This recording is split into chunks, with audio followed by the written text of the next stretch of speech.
Automation Nation, Automation Nation, Automation Nation, around the nation. Automation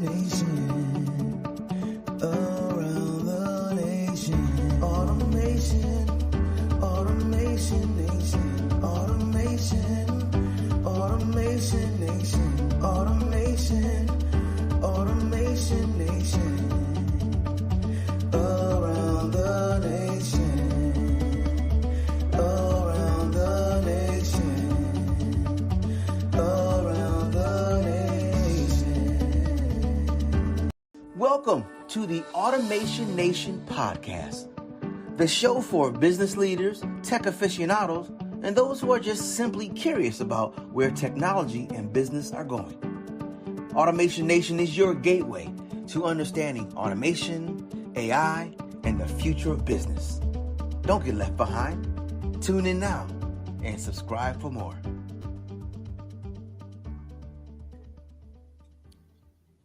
Welcome, ladies and gentlemen, to the Automation Nation podcast. We're back for another great automation conversation. I have another guest, another fantastic guest. And listen, ladies and gentlemen, it doesn't matter the industry that these wonderful experts are talking about that they serve. A lot of times you can learn from other industries and how other industries are winning. Actually, Jay Andrews has a great presentation on that. Look him up. But listen to me. If you're tuning in today and you have a question, you're on Facebook, LinkedIn, or Twitter, ask it. Okay, there's no dumb question. The only dumb question is the one you didn't ask and you needed the answer to. Right, Alan? That has happened. Correct. So be sure to do that. And if you're listening to the podcast, of course, you can connect with our guests down in the description. I'm going to read a little bit of his bios. Alan Cooper is the co-founder and CEO of ReadyList Incorporated. All right, it's a mobile-friendly software that transforms how hospitals support service teams operate. Now, listen, Alan co-founded ReadyList because he has a deep passion for helping people behind the scenes and helping those workers that help us. And I think the more that we can help the people that help us, I think the better off we all will be. I just think that makes sense, Alan. I don't know. Yeah. No, I mean, like from my standpoint, like everyone is in to win, right? And it doesn't matter what you play a part of it. Everyone's important. So everyone's important, man. You are important. I thank you for sharing this important message. I really appreciate it, Alan. Thanks for being here. And we asked all our guests this very first question, okay? Because we are powered by Simply Automate. So we asked all our guests this question. If you could simply automate one thing in your personal life, what would it be? I think I would try to automate my ability to have my kids clean their rooms. At the end of the day, like, trying to coach your kids to do what you want them to do doesn't always happen. So automating that procedure of elevating their game on cleaning the rooms and picking up after yourself would be amazing for me as a parent. Well, you know what, man, that's a high ranking answer there. We haven't had that one yet. Haven't had that one. It's always get cleaning, kids' homework, but the kids' rooms. Yeah, that's something else right there. I think Alexa 3.0 may have something for us. I don't know. Stay tuned. Yeah, exactly. Alan, what inspires you to co-found this ReadyList? Talk about that. Maybe share a little bit about you also. Then what inspired you to start this? Sure. Yeah. So since I am a co-founder, one of the other co-founders with us, he actually came with us with a problem. So, our firm actually creates software and we kind of then integrated with the problem that my co-founder had at his hospital, where they were basically unable to kind of track and manage their turnovers in rooms. And they wanted to get away from paper and they want to have something more systematic, something that kind of plays in the same field as like an EHR would for a provider, and they just don't have those types of tools readily available for those that help turn over rooms and service the rooms or service the hospital as a whole. So we kind of created a platform that helped that side of the world be able to support their staff, create some accountability, and also train their staff and increase the learning curve of how to actually service the hospitals, whether it's turning over a room and or addressing issues in a given area of a hospital. And so we kind of built the platform to help, again, a tool to help support what they need to do more efficiently and repetitively. And at the end of the day, some of the things that they do need to be done correctly and consistently, in some ways objectively, every single time to help kind of reduce the infections that goes on in the hospital. And when you don't have a system that does that, it's really hard to understand and pinpoint where is our gaps, where are some of the issues that are really out there when you don't even know any information because none of it's getting tracked. You know, a lot of it's more just you just do it. Is it done? I'll go inspect it and make sure. But the fact of the matter is you got hospitals that have like 150 beds and you have hospitals that have 500 beds. How are you supposed to manage all of that in a given day to make sure they're always good? So, yeah, that's big. so And I think that's important. I mean, I know that's important, the efficiency and the tracking. So yeah, you do what you do every day, and everyone has their objectives. But how are you tracking it? How are you managing? Because if you can understand the data, then you can benefit from the data because you can better it. Yep. Right?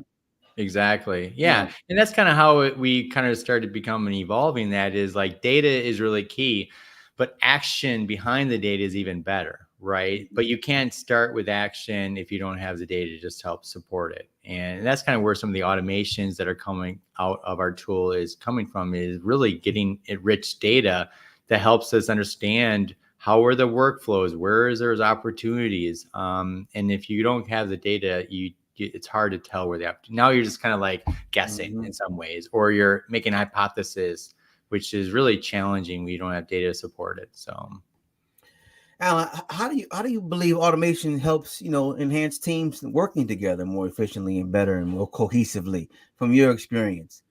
Yeah. So, a lot of these, the individuals actually use our platform as an example.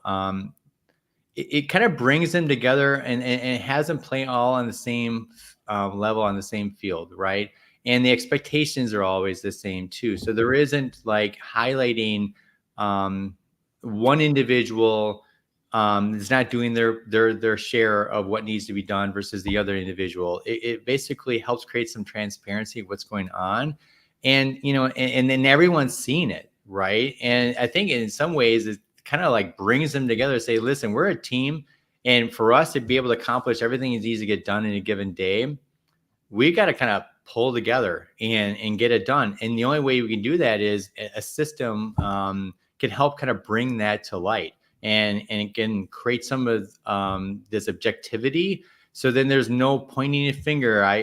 Did you do that? I don't know. Like, yes, I did. And then they didn't do it. Right. So it kind of holds each other more accountable as a team, but also it creates a higher level of trust and integrity as well, because now I trust you're going to do it because, in some ways you're kind of being highlighted that I should do it, but it also helps raise your game. Right. And it helps raise your game. You become more aware. And I think that awareness, that level of awareness allows you to make better decisions in itself. Correct. There's this thing called the 1% rule. And that's essentially at the end of the day, you just reflect on the day. And just by that simple reflection, your next day will be at bare minimum 1% better, just because you introspected. Now, obviously, if you take action, like you said, that percentage increases. And so let's talk about maybe some of those breakthroughs you've seen. Let's talk about those those case studies, a case study where someone, an organization has really benefited from implementing this type of automation. Yeah. So what's kind of funny, we just released a new module about a month or two ago, and a lot of it kind of got stemmed from working with one of our clients that was challenged by trying to kind of keep their restrooms to the visitors and the patients clean. These are in the common areas, and they're constantly struggling with keeping that to a level that's expected of them based on and just trying to do everything else, right? And so they wanted to find a way to empower the visitor or the patient to kind of tell them when there is an issue. Maybe the faucet is broken, maybe they're out of toilet paper, maybe the restroom itself is really dirty for whatever reason it is, and creating that awareness. So we kind of created a module that basically empowered the patients to be able to communicate to the actual staff. And then instead of going into just the supervisor or the manager that says, hey, can you go and try to get someone out there? It actually uses the intelligence of the data to say, oh, there's actually a cleaner right next to this restroom. They can go pop there right away, address the situation. It gets auto-assigned to them based on knowing where they are at that particular time.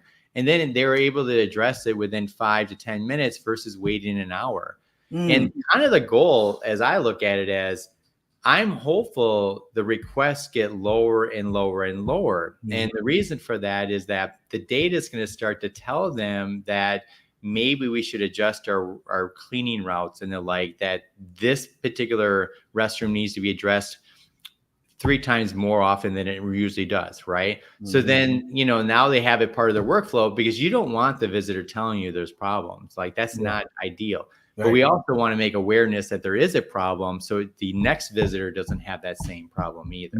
So, so that's been a very exciting module that we kind of released that we're excited to really kind of help them. And it's really helping our client, which is really happy. It makes us really happy to hear. So, yeah, that's phenomenal. That's phenomenal. It's coming down to understanding your data. And when you automate, when you have an automation set up, it allows you to not have to think about it, right? And so this, again, works across all industries, this methodology of thinking. And so it allows your people, the team, to actually focus on things of more value, that of higher value, instead of trying to figure out the day-to-day details, which pretty much happen consecutively. Instead of, except for like having to clean up something, as you were saying. But again, cleaning happens consecutively, just a different mess. Same stain, different mess, Yeah. I mean, we like to kind of manage by exception. That's how I look at it. And if you're a manager or supervisor trying to manage a team of like 20 to 25 people, you cannot do that effectively, micromanaging every single person. It's just not going to work. And it also kind of destroys a little of the team collaboration too, because I kind of look at it as individuals in those roles. They want to have a job that they care about, but more importantly, they want to have a job they care about the person they're working for. It really comes down to it. Yes. And if you enable them with some tools to help them be better, and then actually push down some decision makings to them, it really makes them feel valued. Yeah. And they're going to want to work harder for you, because they're like, wow, they trust me. And I think sometimes individuals don't give that trust, and it ends up turning a job into not really a job they care about. And then turnover usually starts to kind of stem higher, which is what you want to avoid. You want to avoid.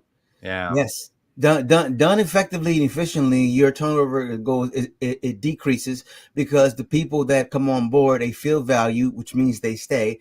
When they feel value, they feel empowered. Well, the stats show that empowered people perform better. 100%.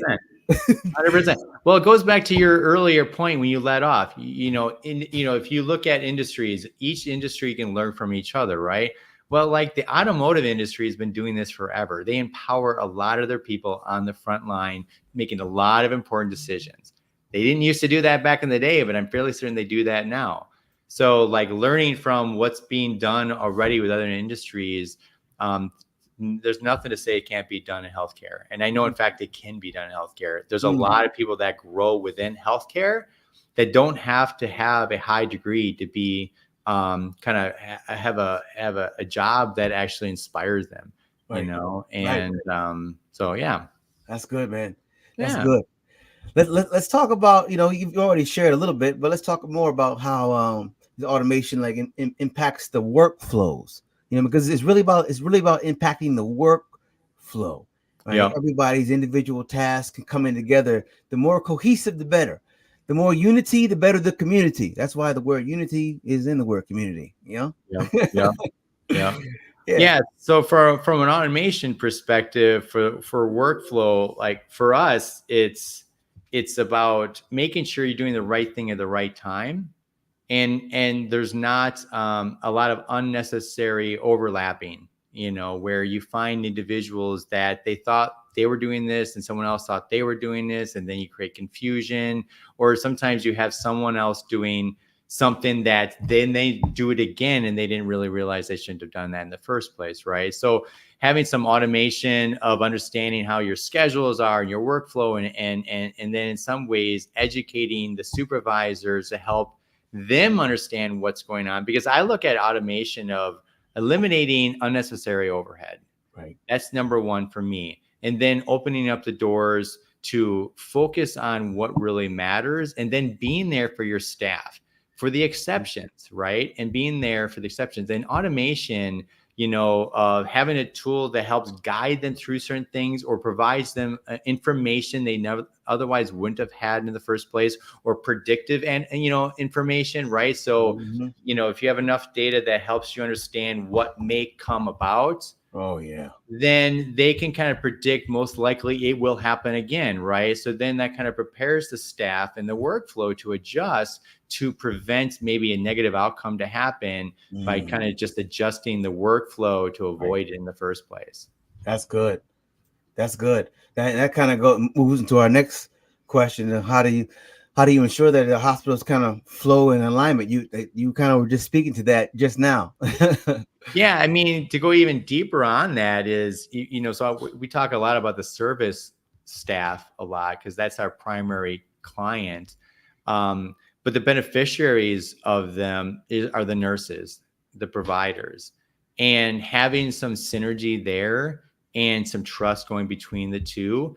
And our systems kind of basically display and create visibility to like the nurses of what is going on, so then they feel more equipped to do their job, and then they're not doing someone else's job. Because frankly, I don't think the service team wants the nurses doing their job, and I'm fairly certain the nurses don't want to do their job, right? They want to treat the patients. They want to manage and care for the patients. That's their job. They do Right. not want to be replacing equipment or finding supplies that are missing, or Yeah. calling down and saying this room wasn't clean, or, all the things that should be done by different departments. Mm-hmm. But I don't think that department wants that either, because No. they want to feel trusted, and they also want to feel like their job is important. And if other people are doing their job, it kind of belittles them a little bit, right? So I think having a tool that creates the visibility across the board between departments kind of creates more unity,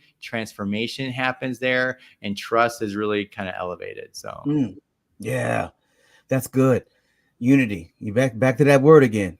And look, that word that unity is in the word community for a reason. I'm telling yeah, you, it yeah, really it's important. It connects, but you can talk about it all day long. You have to put things in place to create that. So that's why we're having this discussion now. Got my guest Alan Cooper. He is co-founder of ReadyList, and the software that really helps hospitals and their teams work more cohesively together. And obviously, by doing this, they can serve at a higher level. But let's talk about the gloom and doom. Okay, let's talk about the gloom and doom, because all we hear these days a lot of is not all we hear, but we do hear a lot of negativity when it comes to automation and just the jobs it's taking and just how it's taking over society. mm-hmm. Well, all those things are true to a point, but Mm-hmm. maybe you could shed some light on your perspective and maybe how you handle speaking with individuals and helping to open their minds up to what's possible.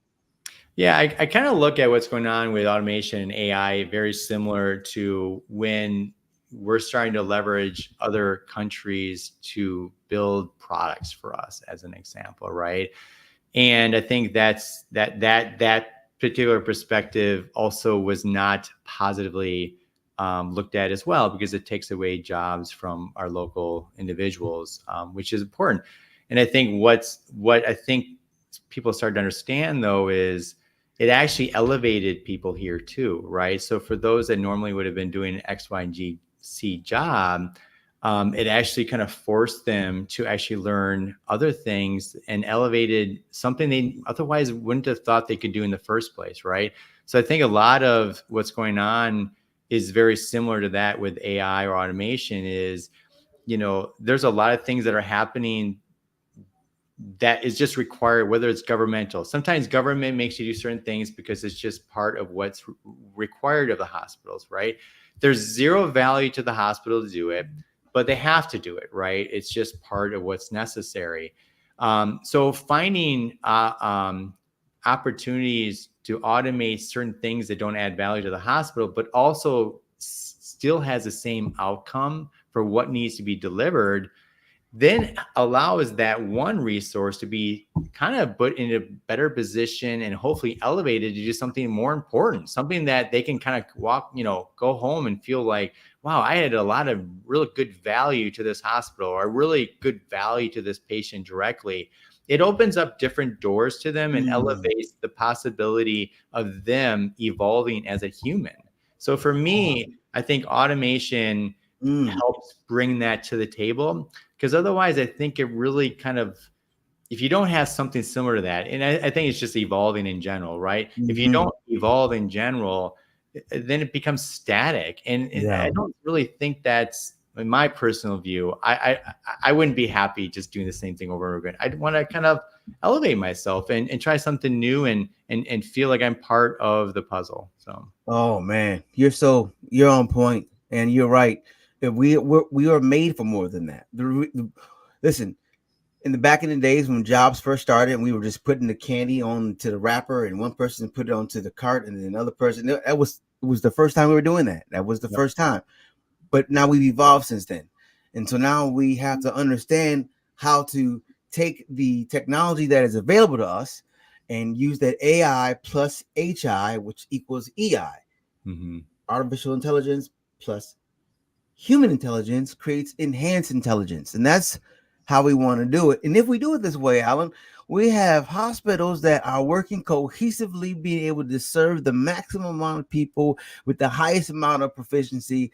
And I think with an outcome like that across the board, if we could just snap our fingers now and implement this ideology across every hospital and medical center across the world, I know that's really ambitious, but let's just do it. I think we would have a pretty nice looking space here.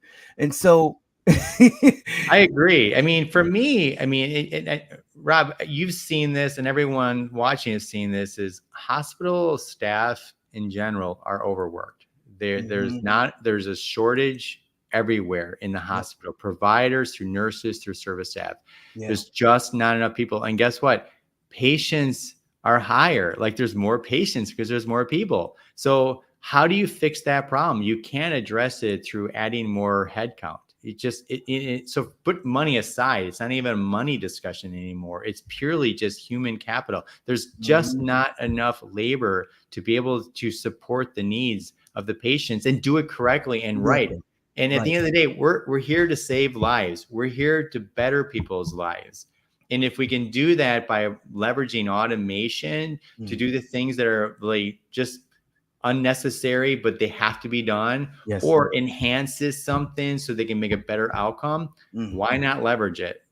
I do think you have to control it, though. That's the only thing I'd say with automation is, don't think it's a turnkey and I'm walking away from it, it's going to work perfect. Like, no, there needs to be some checks and balances in automation. They don't always work.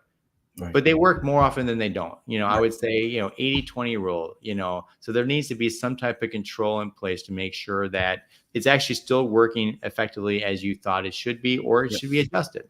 Yep. Super important. Again, that's that 1% rule again. You're reflecting on what you're doing. And so if you take a look at what you're doing, of course, it'll get better. Just by the nature of what you're doing. Automation is a fantastic tool, ladies and gentlemen. And I thank you all for tuning in, whoever's here. You can connect with Alan, coming in for Orlando. Our last couple of questions. What we're talking about today is how automation helps teams work more cohesively within inside the hospitals and medical centers to be able to serve better. And they can serve better because they have more time and they're more aligned. There's an alignment. That's another thing that automation does. It allows the departments to be in more alignment. Because you were saying something earlier, Alan, about how Sally has to do John's job, and then John has to do Eric's, and then then Eric gets mad about what John's doing. When Eric just wants to do what Eric's doing, it can get really confusing. But if everyone can just come in locked in, knowing what they're doing, empowered about what they're doing, my goodness, just that alone. So, and that's the one thing that automation, or those that are using automation, it's not going to fix the personality of individuals. Like people are who they are, right? But automation does bring to the table, as you just referenced, Rob, that, there's an explicit understanding. You can't deny what's in front of you. You can try to, but when it's in there, it's in your face, and everyone is agreed upon what it is, then it comes back down to you again, right? As an individual. And I think people prefer that versus, again, pointing fingers or second guessing or, other things that are negative, so we try to avoid all that. Man, let's avoid it.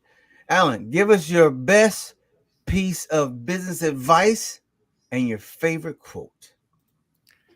Best piece of advice I would say is learn from those that work with you or for you, and trust them. I think that everyone on the ground and everyone around you has a lot to bring to the table. And I think people should embrace that. And, especially as a leader, like I have a lot of opinions, but I know that everyone around me has just as many as opinions, and I want to hear them. I just think it helps kind of like bring collaboration better and evolves everyone. So that'd be my advice, especially if you're a leader or whatever, is listen to what's around you and don't ignore that. So. Yeah, that's good. Yeah, best quote. I don't know if I have a best quote. I should have been more prepared for that one. I don't know. I mean, like, I think there's a lot of good famous quotes out there, especially with athletes, I guess to me, like, a famous quote is just do it, right? So don't wait around. I love off the cuff. I love when people are like stunned and they don't have one, and then boom, because the first one that comes is always sharp. Yeah, just do it. Keep going. Keep going. Yeah, exactly. Man, just do it. So, and I just want you guys just to connect with Alan too. Just do it. Connect with him.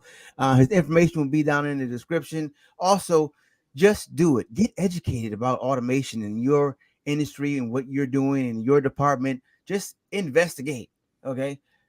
That's what you do. And if you are in the hospital space, in medical space, you definitely need to connect with Alan. Okay. Because the worst thing you could do is learn something that can benefit you. That's how I always tell people. Like, that's the worst thing that can happen out here. Yeah. You can learn what you should be doing. But Exactly. So, Alan, what's the best way for folks to get in contact with you and sharing any last things you want to share?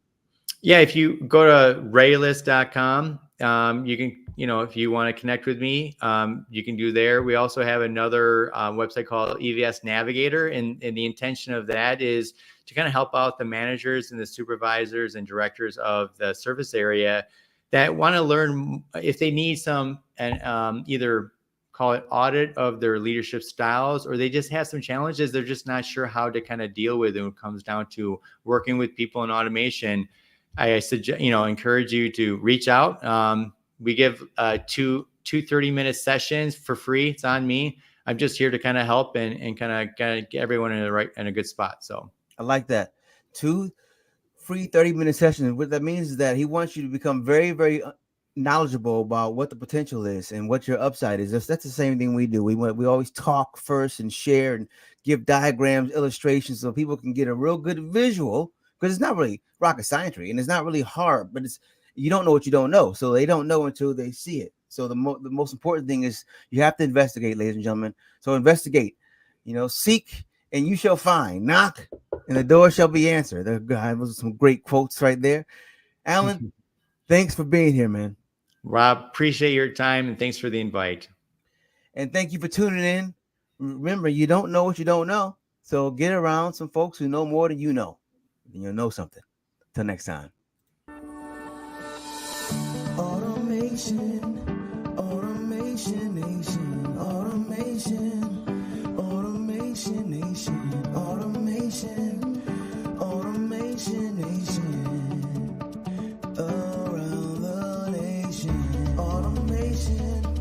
Automation